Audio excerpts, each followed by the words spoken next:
Hello everybody, and welcome to my series, Perk Analysis. You're probably watching this video because you've been redirected or have some questions about the series.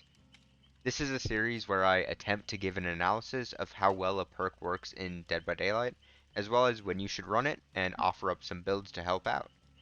The gameplay in the latter section of these videos will be of me and my friend Jake running one perk, the perk that the video is based on.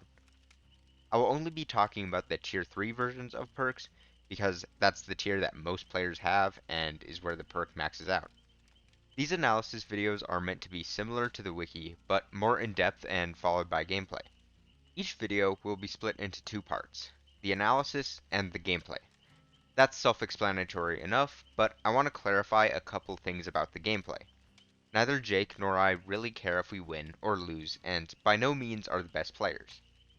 We may have over 3,700 hours in this game combined, but we make mistakes because we play the game for fun and don't take it too seriously.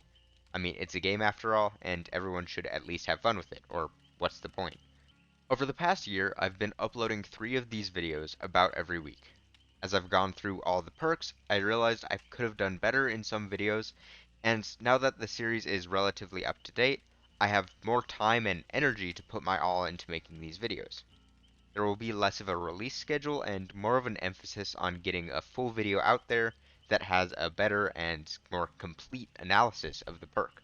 That being said, as of 6.4.0, Chapter 26, the Forged in Fog chapter, or whatever you want to call it, these videos will now follow a more clear analysis and format. I'll now have a dedicated part of the analysis talking about where the perk lies when looking at 3 factors of value. The first, how likely a perk is to activate in a given match. The second, how many times or for how long it can activate. And the third, its impact in a game. I'll have a link to a spreadsheet that has all of these factors per perk in the description of each video as well. Lately I've put extra gameplay in the analysis where it's relevant, and I will continue doing that whenever the perk could use some visual representation alongside my explanation. Plus, it makes the video a little less boring when you have something to look at. As of now, I'll be trying to put in relevant footage during the analysis if I can get said footage. Any videos with the new changes will have an updated title and thumbnail following a different format that's still distinguishable for my channel. These videos will now have an end screen instead of just fading to black with the end cards, which just ends up looking lazy and stuff overlaps and nobody likes that. But yeah, I just want this new era of perk analysis to not only look better, but to also be better. Fairly early on in the series, I realized that this whole one perk thing is kind of counterintuitive, especially for some perks. I try in the analysis to give credit to builds that aren't showcased in the videos to circumvent the arbitrary limiting nature of the series, but the series and my methods still have a couple of limitations. First off, Dead by Daylight is not balanced around running one perk at a time, and this is super obvious when looking at some perks. For example, Open-Handed requires you or teammates to be running an aura reading perk, and Open-Handed can't bring value to the team if they can't see auras. So, by the logic of the series and the rules I went by when I came up with it, Open-Handed would not show true value. This is a real problem when you consider how strong Open-Handed is in combination with Kindred. Some perks just work better with others, and that's one of the limitations of the series. The second limitation is the lack of an actual testing environment. Even with the new bots and custom games, the series will still have limits for excess footage, testing perks, and their synergies. Also, I don't have enough friends who want to subject themselves to DVD to help me test things, but that's a different problem. Why should anyone listen to me? I have 2.8k hours in this game, meaning I've spent over 100 full days of my life playing this game. Honestly, I question my sanity too. Most of that time is playing Survivor with a couple of friends, and all this time has been from the past 5+ years. My first DVD achievement was actually in December of 2016, so I started playing around 6 or so months after the game came out. How will perks be ranked? Well, I might make a tier list, but the tier list will be in its own video and not really directly related to the series.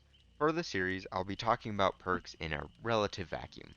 I won't say just run the meta instead, but I may offer alternate perks if I think the perk underperforms when compared to others.